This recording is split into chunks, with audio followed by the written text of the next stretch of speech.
నమస్తే. దేశవ్యాప్తంగా కమ్యూనిస్టు పార్టీలు తీవ్ర బాధలో ఉన్నాయంట. ఆ పార్టీల పెద్ద నాయకుడు రాజా గారు అసలు ఇలాగైతే దేశ ప్రజలకు మనం ఎలా సేవ చేయగలం ఎలా అని చెప్పేసి ఆలోచిస్తున్నారట. ఒక్కటి గుర్తుపెట్టుకోవాలి, కమ్యూనిస్ట్ పార్టీల వాళ్ళు నిన్న కాక మొన్న మేడే నాడు ప్రపంచ కార్మికులారా ఏకం కండి అని చెప్పి నినాదాలు చేసిన మీరు దేశవ్యాప్తంగా ఎందుకు ఒకటే కొట్లాడుతున్నారు? ఇప్పుడు ప్రజల కోసం బాధపడుతున్నారు అన్న. మీరు ఇంకొకటి ఏంటంటే, పశ్చిమ బెంగాల్లో మీరు కాకుండా ఇంకెవరు అధికారంలోకి వచ్చినా బాగానే ఉండేది, కానీ బీజేపీ అధికారంలోకి రావడం విషయంలో మాత్రం జీర్ణించుకోలేకపోతున్నారు. అర్థమైంది. సరే, ఒక పార్టీకి సంబంధించి వారి విధానాలు వాళ్ళకు ఉంటాయి.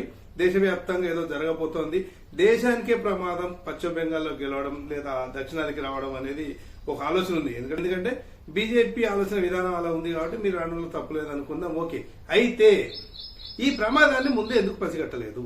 దేశ ప్రజలకు ఇప్పుడు అన్యాయం జరగబోతుందని చెప్పేసి బాధపడే మీరు కొంతకాలంగా జరుగుతున్న పరిణామాలు ఎందుకు పరిశీలించట్లేదు?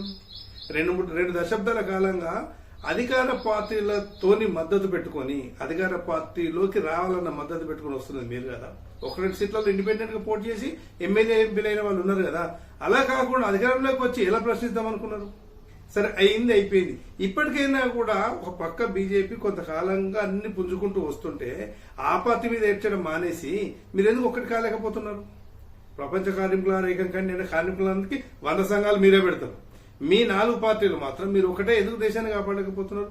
ఇప్పటికైనా దేశాన్ని కాపాడాలంటే మీతోనే సాధ్యమవుతుంది. ఎందుకంటే ఎర్రజెండా పార్టీల మీద ప్రజలకు చాలా అపారమైన నమ్మకం ఉంది. ఎక్కడ మీటింగ్ పెట్టినా, ఎక్కడ ఆందోళన చేపట్టినా కొన్ని లక్షల మంది వస్తారు, లక్షల మీకు సపోర్ట్ చేస్తారు.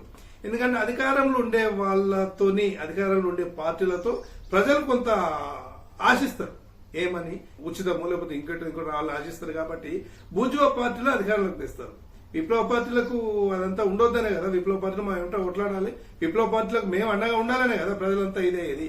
అట్లాంటిది మీరు ఏకం కాకుండా ఉండి ఇప్పుడు బాధపడిపోయి ఏదో దేశానికి అన్యాయం జరిగిపోయిందంటే ఇప్పటికైనా కూడా అధికార పార్టీలకి మద్దతు ఇవ్వడము, అధికారంలోకి రావాలనుకున్న పార్టీలకు మద్దతు ఇవ్వడము, ఎవరో మీరు లేకపోతే అసలు మాకు ఆ బలమే లేదని చెప్తే ఆ తాయిలో పడిపోవడం మానేసి నిజమైన కమ్యూనిస్టు పార్టీలు అంటే ప్రజల కోసం మాత్రమే ఉంటాయి.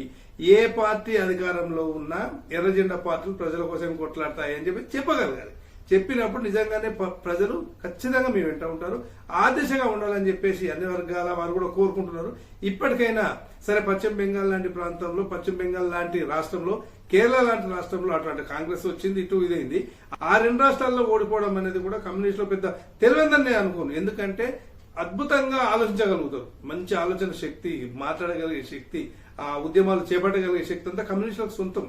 కానీ ఎందుకో ఈ 2 రాష్ట్రాల విషయంలో బాగా ఇదైపోయారు. ఒక దశలో చెప్పాలంటే 70% సీట్లు, 80% ఓటింగు పశ్చిమ బెంగాల్లో బీజేపీకి వచ్చిందంటే యువత ఆలోచిస్తారని అనుకోవాలా? కొత్త తరం వారంతా బీజేపీని ఇచ్చేస్తారు అనుకోవాలా? నెక్స్ట్ తెలంగాణ కూడా అదే స్ట్రాటజీతో ముందుకు వస్తుందని చెప్పేసి అనుకోవచ్చు కదా. ఇప్పటికైనా కూడా అంటే నిజంగానే దేశాన్ని బాగు చేస్తుంది, రాష్ట్రాన్ని బాగు చేస్తుంది అని చెప్పేసి ప్రజలంతా భావించినప్పుడు, ఓట్లేసే వాళ్ళంతా భావించినప్పుడు, యువకులంతా భావించేటప్పుడు ఖచ్చితంగా ఎవరు ఆపలేరు. ఎందుకంటే సీక్రెట్ బ్యాలెట్ కున్న పవర్ అది. అక్కడ విజయ్ కావచ్చు, ఇక్కడ పశ్చిమ బెంగాల్ కావచ్చు, అధికారంలోకి వచ్చే అవకాశాలు ఉన్నాయేమో అనుకున్నారు, కానీ ఇంతటి విజయాన్ని ఎవరు ఊహించలేదు. నిజంగానే మమతా బెనర్జీ చెప్పినట్టు ఒకవేళ మ్యానిపులేట్ చేసినా కూడా ఎన్ని మ్యానిపులేట్ చేయగలుగుతారు? అట్లాంటి కేరళలో ఎందుకు చేయలేదు? తమిళనాడులో ఎందుకు చేయలేదు? ఎంత కాదు కదా. ఆమె ఏమంటుంది, నేనే ముఖ్యమంత్రి, నేనే దిగిపోతా, నైతికంగా నేనే గెలిచిన అంటే గవర్నర్ బర్తరఫ్ చేసేదాకా ఉండొచ్చు, అందులో ప్రాబ్లం లేదు. కానీ బీజేపీ అలా చేయాలనుకుంటే ఖచ్చితంగా మిగిలిన 4 రాష్ట్రాల్లో కూడా చేయొచ్చు కదా. పుదుచ్చేరి, అస్సాం కూడా వచ్చేసింది కదా క్లియర్గా.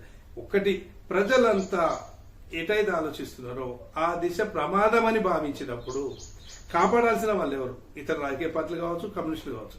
అందుకని కమ్యూనిస్టులు ఇప్పటికైనా కూడా నినాదాలు చేయడం మానేసి ప్రపంచ కార్మికులారా ఏకం కంటే నినాదాలు చేయడం, మీరొక్కటై దేశాన్ని కాపాడాల్సిన అవసరం ఉందని డిఎస్పీ మీడియా భావిస్తుంది.